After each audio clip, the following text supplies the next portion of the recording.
In this video, we'll explore one more special method, _stir. Here is our class cash register with our special methods init and EQ, as well as get total, add, and remove. Down at the bottom, we create 3 cash registers and we print whether they are equal in various ways.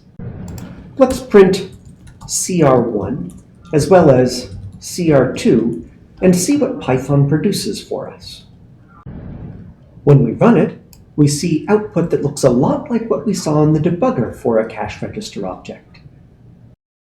We first printed what CR1 referred to, and that's a cash register at a particular memory address. The object that CR2 refers to is another cash register object at a different memory address. This might be useful for debugging, but it's not particularly useful for presenting information to a human.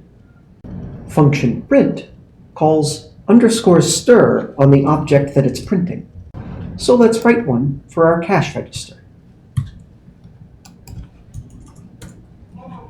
Here's the header with self as the only parameter. And for an example, let's go grab a cash register and then modify it so that all the values for loonies, toonies, 5s, 10s, and 1s are different. Now we'll call this special method. Now we need to decide what we want this output to look like. We'll say the cash register has $160 in it. We did a quick calculation off screen.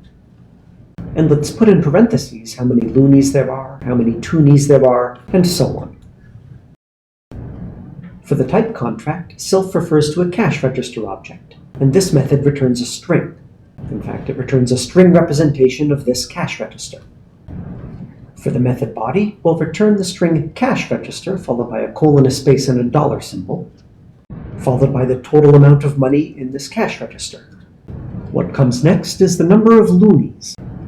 We'll start a new line and then add the number of toonies. Then 5s. Whoops, I forgot myself. Then comes the number of 10s. And finally, 20s. Last, we need a closing parenthesis. It's time to try running it. And there's an error. We see here that we have a type error. We can't convert int object to stir implicitly.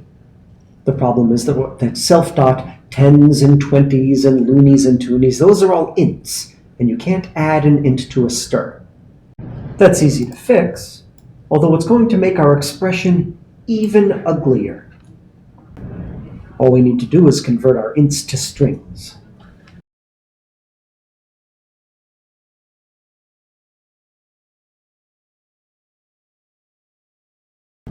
Running once more, we see that we're almost there.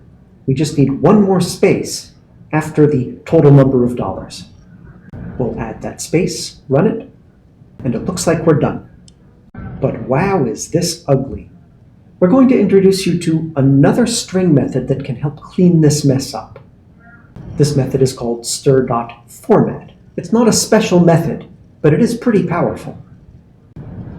We're going to go take a look again at this output that we have in our dot test, where we have cash register and a colon and so on. And it would be nice to be able to base our return value, our string, on the format that we have here.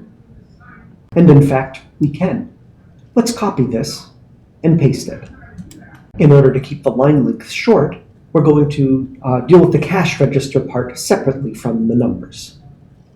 We also want to replace these numbers with placeholders that we're going to fill in later with whatever values we want. These placeholders are integers indicating the order in which we're going to substitute values. This substitution will be performed by method format. This first placeholder should be replaced by the result of calling self.getTotal. Next is the number of loonies, then toonies, 5s, 10s, and 20s.